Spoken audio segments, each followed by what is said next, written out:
हाँस्दै जाऊ हाम्रो खलातिर पनि कति भाइ पर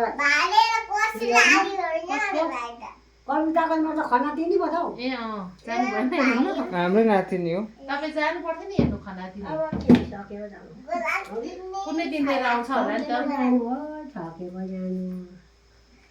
अब हिँड्न सक्नु हरायो अति ठुलो दार्जिलिङ त आउन आमा बस्दै भन्दै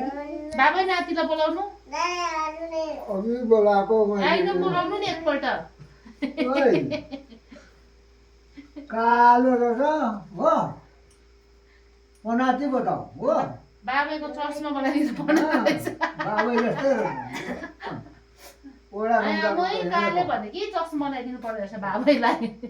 नगर्ने नानी त आमाले गर्छ नि बाबु फेरि बात के भइहाल्छ त्यो छुट्टो बोल्छ छिटो भन्छ जिब्रो ओछ्याएर न